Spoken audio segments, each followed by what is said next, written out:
Let me take a moment and talk about Riverside.fm. It allows you to record studio quality audio and up to 4K video. When you need to record audio and video, Riverside.fm can do it. So if you're looking for a hero platform for all your recording needs, from podcasts to webinars to any video content, Riverside.fm. I've got a promo code for you where you'll receive a 30% discount on the first 3 months of your subscription. I'll give it to you twice. The promo code is SHIPIT. All one word, SHIPIT, and you'll pick up a 30% discount on your first 3 months of your subscription. Riverside.fm. In this Best of the Pigskin Dispatch episode of the Football History Headlines, we cover one of the most interesting NFL title games on record with a very clever strategy that was used to unseat one of the best teams in NFL history, as well as many more Hall of Fame legendary stories and birthdays coming up in a moment. This is the Pigskin Daily History Dispatch, a podcast that covers the anniversaries of American football events throughout history on a day-to-day basis. Your host, Darren Hayes, is podcasting from America's North Shore to bring you the memories of the gridiron, one day at a time. So as we come out of the tunnel of the Sports History Network, let's take the field and go no huddle through the portal of positive gridiron history with PigskinDispatch.com. This podcast is part of the Sports History Network, your headquarters for the yesteryear of your favorite sport. You can learn more at sportshistorynetwork.com. Hello, football friends. This is Darren Hayes of PigskinDispatch.com, and welcome to our podcast that goes through the daily history one day at a time through the football history headlines. And today's date, we're going to go over December 9th's football history headlines, and we'll start off in the year 1933 at Athletic Park in Sarnia. According to theGreatCup.com, the Toronto Argonauts edged out the Sarnia Imperials by the score of 4-3 in the 1933 Grey Cup game. It was the third championship that the Argos had won since the Cup's inception. December 9, 1934, at the Polo Grounds in New York City, it was called the Sneakers Game, and that's what the National Football League Championship game has been fondly referred to on ProFootballHallOfFame.com. This was a rematch of the two teams that played in the 1933 League Championship contest, the Chicago Bears and the New York Giants. The Bears entered the game as the favorites. After all, they had not lost a game all season and had beaten the Giants twice earlier in the season to be a 13-0 record. Weather was a great equalizer, and John Mara, the Giants' treasurer, noticed that the turf of the Polo Grounds was practically a sheet of ice just hours before the kickoff. Mara let the coaching staff know, including team captain Ray Flaherty, about the field. Flaherty's thoughts went back to a game he remembered that when he was with Gonzaga College and had played on a similar icy conditions where they had taken off their cleats and put on basketball shoes to try to gain better traction. Equipment personnel of the Giants raced over to Manhattan College to borrow their team's footwear. Both teams struggled with traction at the onset of the game, but right about then is when head coach Steve Owen of the Giants deployed a team strategy that his receivers and backs were going to change into the sneakers that they had on loan. The G-men had gained a definite advantage and scored 4 touchdowns in the final stanza to surprise the Chicago Bears with a 30-13 Giants victory, taking home the NFL championship. December 9th, 1935, the first Heisman Trophy Award was issued, but it was actually not called the Heisman Trophy, it was called the Downtown Athletic Club Trophy for this issuance. The Heisman Trophy label came in 1936 per Heisman.com.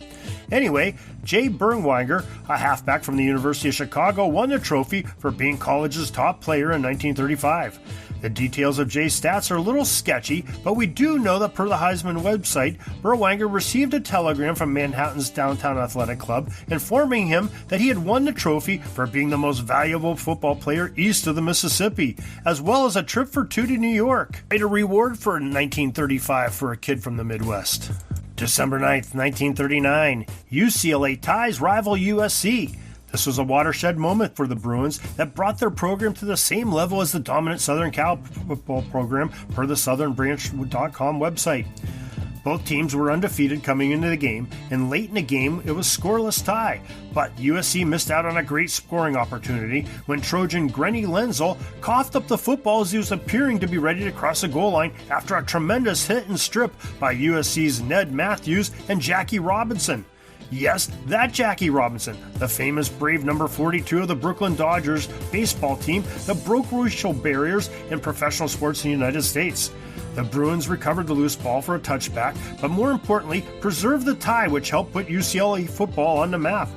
According to a highlight video, Jackie Robinson is number 28, and you can see that video on the YouTube via the pigskindispatch.com article that we have, and you'll see how the fumble was helped created by his great tackle. December 9th, 1938, the 1939 NFL Draft took place, and Key Aldrich from TCU was the first pick by the Chicago Cardinals. This was the first year that the draft had been expanded to 20 rounds. The first league draft took place in 1936, and according to the Pro Football Hall of Fame's website, prior to that, players were free to sign with any team that they wanted to. It was then that Philadelphia Eagles owner Bert Bell, who would later be the NFL commissioner, proposed a plan to have teams pick in the order reversed on how they finished, and it's been that way ever since. December 9th, 1939, at Lansdowne Park in Ottawa, the Winnipeg Blue Bombers took home their second Grey Cup title when they outlasted the Ottawa Rough Riders by the score of 8-7 per the CFL.ca website. The story on the CFL webpage is pretty good, and I suggest you take a look at it. In it, they also mentioned that the weather played a factor in the score, as it was a snow-covered field and temperatures were minus 5 degrees Celsius. December 9th, 1939. Once again, the Chicago Cardinals held the first pick in the NFL draft for 1940, and George Cafago from the University of Tennessee was that first pick by the Cards in the 1940 draft. December 9th, 1941. The 7th Heisman Trophy Award was given to halfback Bruce Smith from the University of Minnesota. Smith helped the Gophers earn a consecutive national titles on undefeated seasons per Heisman.com's website. Bruce was over 200 pounds and was one of the fastest players in football, so this proved to be a deadly combination to go with his great athleticism in the single-wing offense that he was in. December 9th, 1949, the NFL absorbs the franchises of the Cleveland Browns, San Francisco 49ers, and Baltimore Colts as rival league. The AAFC dissolves due to poor finances. The great story on the sportingchance.press.com tells the detail of the merger as NFL Commissioner Bert Bell reached an agreement with the NFL to merge the Colts, Browns, and Niners into their league, while the other AFCs would disband. December 9th, 1973, St. Louis Cardinals place kicker Jim Bakken boots 6 successful field goals against the Atlanta Falcons. ProFootballHistory.com gives us the final score of being 32-10 for the Redbird win. December 9th, 1984, Eric Dickerson of the LA Rams breaks the NFL single-season record by running for 2,105 yards on the year. Dickerson did it in style as he rushed for 215 yards against the Houston Oilers per the Rams.com website.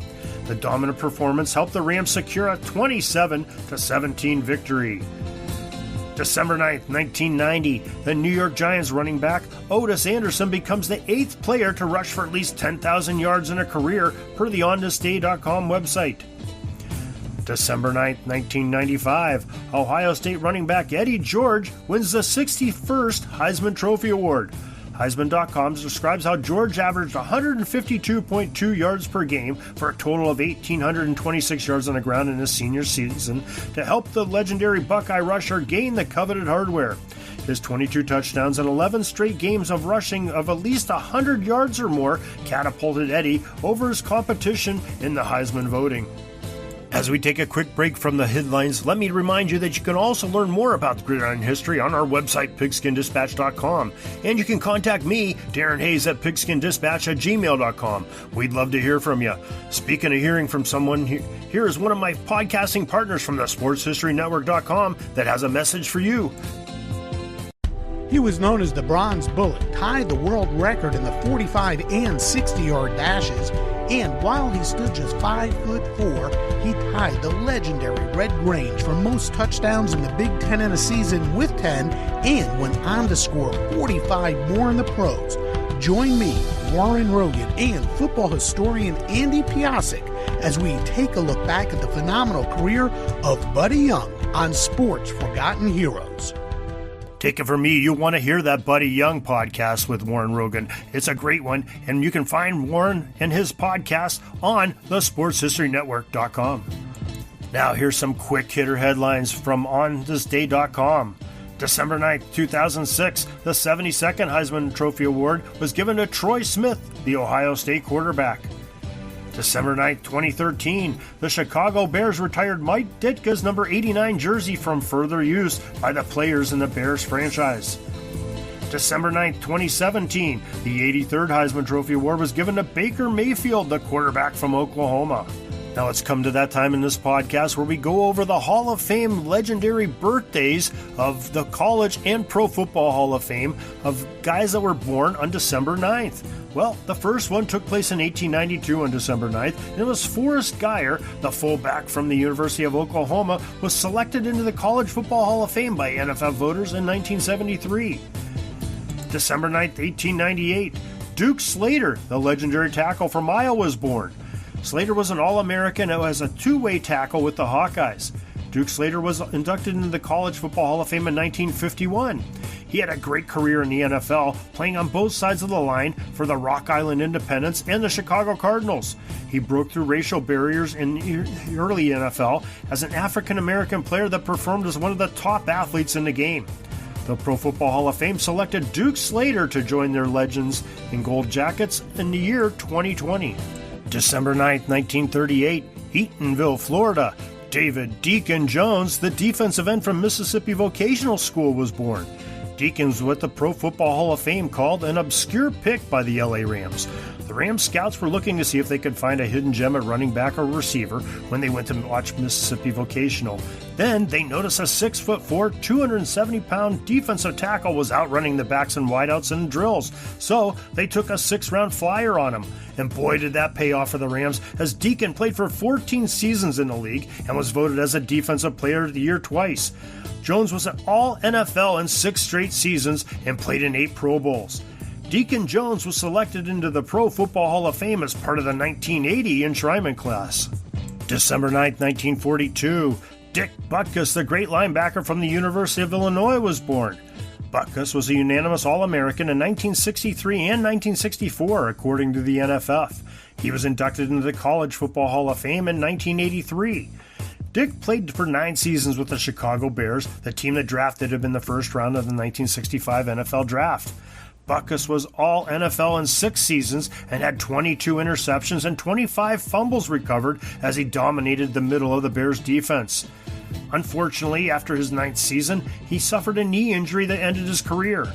But the Pro Football Hall of Fame enshrined him in 1979.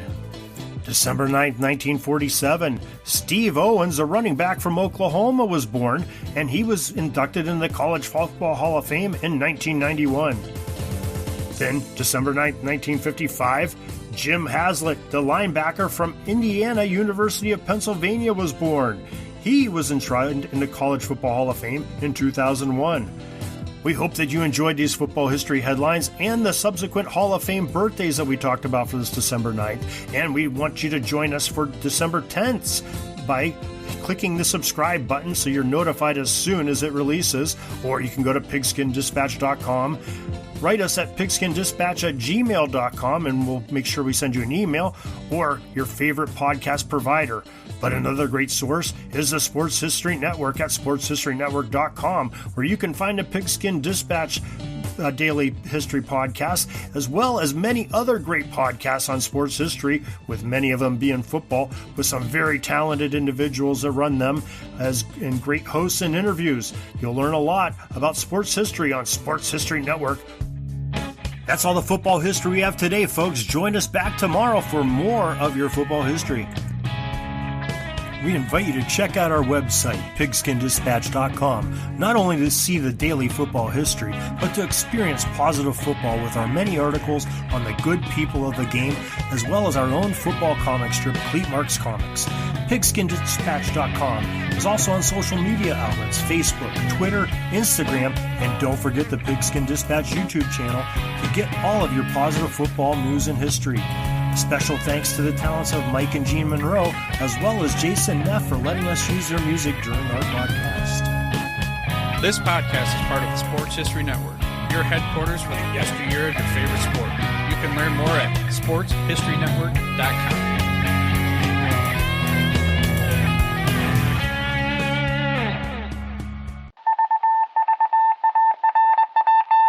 was just another ordinary day in the offices of the Pittsburgh Guardian newspaper circa 1924. But for Marla Delft, assistant editor, everything was about to change.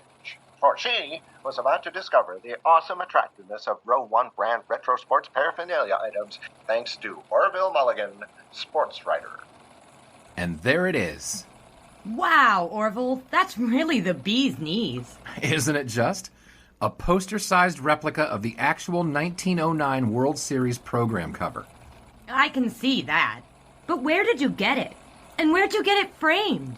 I ordered it from the Row 1 website, where over 6,000 items of sports memorabilia from the 1880s to the 1990s are available for reproduction in multiple sizes and in several different materials, with over a dozen styles of frame to choose from for prints like this.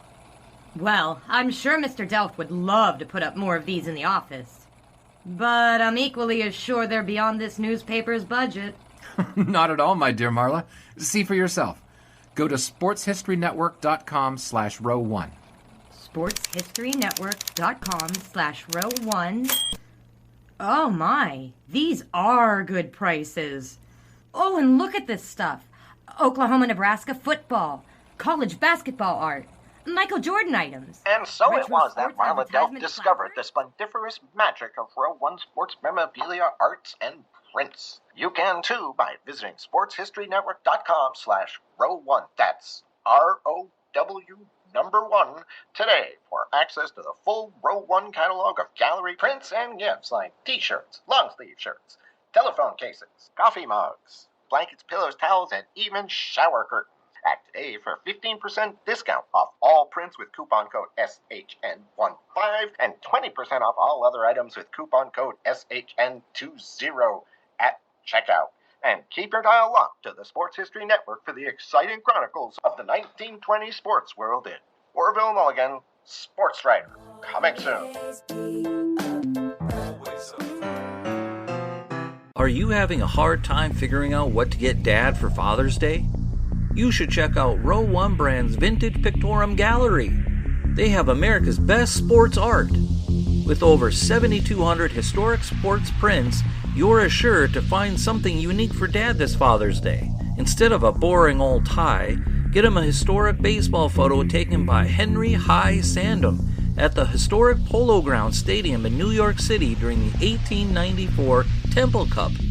Or, if he's an NFL buff, check out the 1963 vintage NFL poster. These are so good looking that you'll be amazed how they turn out. Shop now at sportshistorynetwork.com/row1 and save 15% off your order.